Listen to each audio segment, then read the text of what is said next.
Conceptos que podemos encontrar en los textos hebraicos consultivos, Midrash, Talmud y Zohar, sobre el Geinom. Parte 6. En esta parte donde vamos a buscar lo que dicen las fuentes consultivas del judaísmo como el Talmud, el Midrash y el Zohar. Pero antes agrego un texto del Brit Hadashah como preámbulo, el cual debemos tener en mente. Hebreo 9, 27 y como está establecido a los hombres que mueran una sola vez y después de esto el juicio. El hombre después de su muerte espera el juicio. Este texto está completamente en armonía con todo lo antes visto. No hay doble juicio, ya que no hay lógica que seas atormentado sin antes ser juzgado, apoyando la tesis de tormento de mis amigos cristianos. Juicio y castigo, amigos cristianos, ese sería el orden correcto. Por tanto, los que apoyan la tesis del castigo eterno tendrán que esperar el juicio en el mundo venidero. Y esto está en la Tanaj claramente. Coelet, Eclesiastés 12, 7 y el polvo vuelva a la tierra, de donde procede, y el espíritu retorne a Elohim, que lo dio. Elohim es el dueño de todas las almas. Que se pueda entender que el Eterno tiene un depósito para cada una, es otra cosa, de la cual no estamos seguros cómo será. De la misma forma, que como las crea para dárnosla a nacer. Eso nadie lo sabe. Antes de exponer algunos textos de los libros consultivos que hablan del infierno visto en el judaísmo, vamos a tener presente lo siguiente. La Enciclopedia Británica, 1970, dice: desde el siglo V a.C. en adelante, los judíos estuvieron en contacto estrecho con los persas y los griegos, quienes tenían ideas muy avanzadas sobre el más allá. Y para el tiempo de Cristo, los judíos ya creían que las almas inicuas serían castigadas en el Gehenna después de la muerte. No obstante, la Enciclopedia Judaica declara: en las escrituras no hay ninguna indicación de este concepto posterior del Gehenna. Hermanos y amigos, esta declaración es cierta. De todos los textos que vimos en la Torá, o sea los 5 libros de Mosé, en ninguno de ellos nos dan referencia del Sheol a un infierno de castigo o de limpieza de pecados. Entonces, ¿qué fundamento hay para tal afirmación de un lugar de castigo? Podemos asumir que es una mezcla de creencias de otras culturas. Saque usted su propia conclusión. Sin embargo, no debemos desechar o menospreciar el sentido moral de estos conceptos, pues son importantes. Tenemos solo una vida para hacer lo que es correcto, tenemos solo una vida para hacer las correcciones de todo lo que antes hayamos podido hacer mal. No debemos servir al Eterno, por el horror, por el miedo, sino por el temor reverente. El temor reverente, en una actitud de profundo respeto y amor. El cual es muy distinto al miedo, y el terror, como lo dije al principio de estos comentarios. Para aquellos que les cuesta entender la diferencia entre el temor reverente, y el terror y el miedo, es como si usted, teniendo un hijo que ama ampliamente, le quiera ocasionar un daño terrible. Usted, no lo hace pues siente un terrible temor a causarle daño, pues lo ama, y nunca desearía su mal. ¿Ve ahora la diferencia entre el temor reverente, y miedo y terror? Pues ese mismo temor que siente por un hijo en causarle daño, es el mismo temor que debemos tener con nuestro Creador, nuestro Abacadosh, nuestro Padre Santo y Altísimo. Dicho estos comentarios, seguimos. ¿El judaísmo ha dado sobre este aspecto del infierno, el uso del lenguaje figurado? Sí. El Zohar y el Midrash lo hace, les copio varios textos del Zohar. Hay un lugar asignado en el Geinom, para aquellos que profanan el sábado, y aquellos que sufren allí su castigo por el hombre que ha encendido una vela antes de tiempo, y pronuncian contra él el versículo: he aquí que el Eterno te derribará con violencia, oh grande hombre, y te doblarás con repetidos dobleces. Isaías 22, 17. La espada flamígera denota a los espíritus punitivos que en el infierno apilan fuego sobre la cabeza de los malvados y pecadores. Adoptan formas variadas según las ofensas de los que son castigados. Rabino Isaac dijo: ¿por qué la Torá fue dada en fuego y oscuridad? Para mostrar que quien se ocupa constante y diligentemente con el estudio de ella será salvado del fuego del infierno, Gehenna, y de la oscuridad del exilio en países paganos. Rabino Simeón dijo: que Balak y Bileam se pudran en el infierno. Juntos se aconsejaron contra el protector. El Midrash dice: en el segundo día, Hashem creó el Geinam. El Geinam tiene 7 compartimientos, al igual que el Gan Eden, y la persona que pecó es colocada en uno de ellos según sus actos. Los malvados son castigados y arrojados al fuego para que se los consuma. Cuando resurgen vuelven a ser consumidos nuevamente. Rabá bar Haná relató, una vez, mientras yo encontré a un árabe, Eliau disfrazado de un árabe, quien me preguntó, ¿os muestro el lugar donde Coraj y sus seguidores fueron tragados? Él me condujo a 2 aberturas en la tierra desde las cuales vi humo levantándose. Trajo una pieza de algodón húmedo, la adhirió al borde de una lanza, y la insertó dentro de la tierra. Cuando la sacó la lanza fuera, el algodón estaba chamuscado. Ahora escuchad cuidadosamente, me dijo. Desde las profundidades, yo discerní las palabras. Mosé es verdadero y así es su Torá. Era la confesión de los Resaim quienes después de la muerte, deben reconocer la verdad. El hombre me informó. Cada 30 días, estas personas son hechas subir aquí para repetir su confesión. Luego ellas son lanzadas de regreso al interior del Geinón para arder allí, como carne en un asador. Algunos dirán que, entre el concepto cristiano greco-romano y el judío no hay mucha diferencia. Pues si la hay, es en la forma como se afronta y se acepta. Por ejemplo, algunas enseñanzas cabalísticas nos dice lo siguiente. La primera luz es la luz de Torá, es la luz de Gesed, la bondad, como la primera aparición de la palabra luz, Or, en la creación del mundo en el primero de los 6 días de la creación. La Torá es Torá de bondad, y cuando nos ocupamos en la Torá debemos hacerlo con la conciencia de llevarla a los demás, e iluminar con la Torá el sendero de todo el pueblo de Israel, Torá Or, Torá luz. Cuando hablamos de la Torá Gesed, la Torá de bondad, tiene un lugar especial Torá HaSidut, el Hasidut, que tal como lo dice su nombre, revela esa fuente de luz en la Torá que viene a beneficiar a todos. La segunda luz es la luz de Geinom, del infierno que corresponde a la cualidad de Geburá, rigor, y al segundo día de los 6 días de la creación, cuando se creó el Geinom. A primera vista es difícil entender. ¿Cuál es la luz que hay en el Geinom? Porque está claro por su contexto no se trata de un fulgor de fuego, sino de un resplandor que alumbra. La explicación es que no se trata solo de la construcción de un sistema de coerción y castigo compulsivo, sino de un sistema de leyes de acuerdo con la Torá. Tenemos que preparar un sistema completo y amplio de leyes de la Torá y la Halajá en todos los ámbitos de la vida, de forma que permita el gobierno del Estado totalmente de acuerdo con la Torá, donde el desafío es que la Torá no se vea como algo amenazante, del Geinom, sino conectado con el lado de la bondad de la Torá, con la unión de la parte revelada y la parte oculta, y así también iluminará su lado de rigor. Como vemos, la explicación cabalística nos da otra idea al respecto. El concepto es más aplicable a corrección o prevención en vida que a la muerte. Vamos a ver, ¿qué piensa el judaísmo al respecto del concepto del infierno? Los judíos creen en un tipo de infierno, pero no es aquel que se encuentra en los dibujos animados o en las historietas. El infierno no es un castigo en el sentido convencional, sino, por el contrario, una expresión de gran bondad.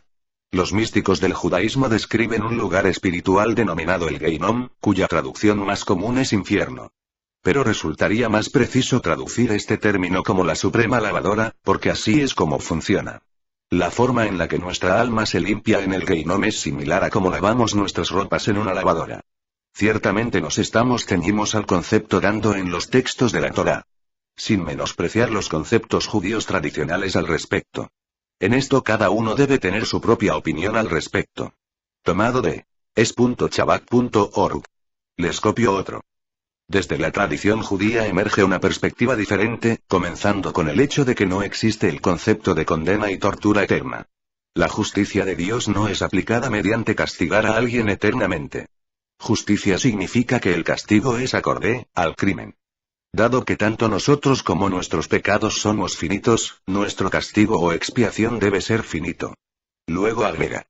Este lugar temporario para la expiación es llamado Geinom, y dura 11 o 12 meses a partir de la muerte de alguien. Por esta razón el Kadish es recitado por la persona que ha fallecido durante este período de tiempo.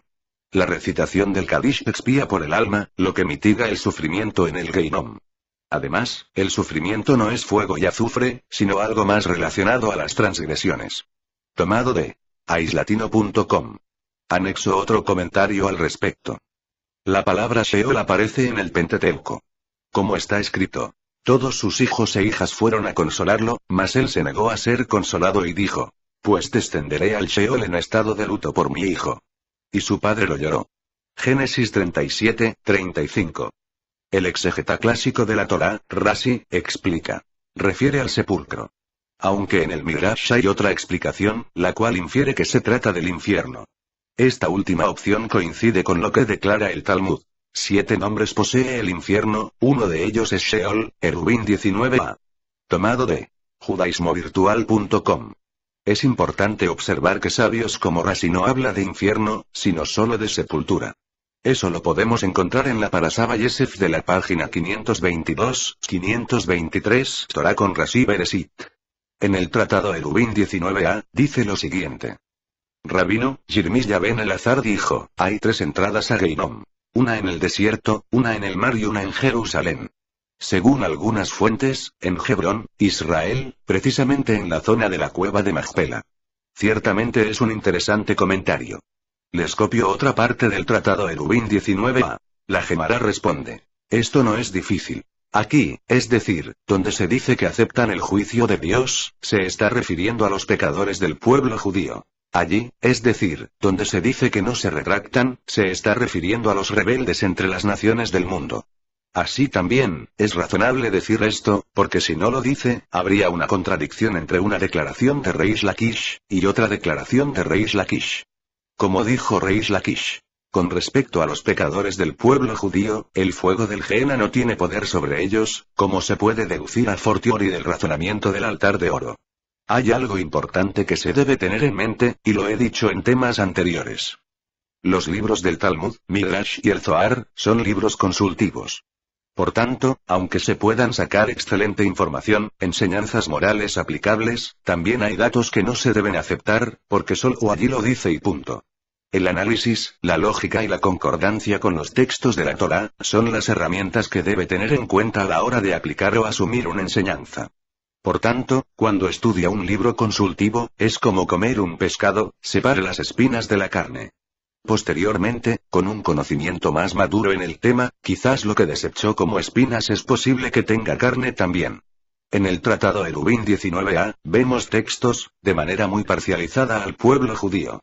El Eterno no hace acepción de personas. Devarim, Deuteronomio 10, 17. Porque Hashem vuestro Elohim es Elohim de dioses y Señor de señores, Dios grande, poderoso y terrible, que no hace favoritismo ni admite soborno.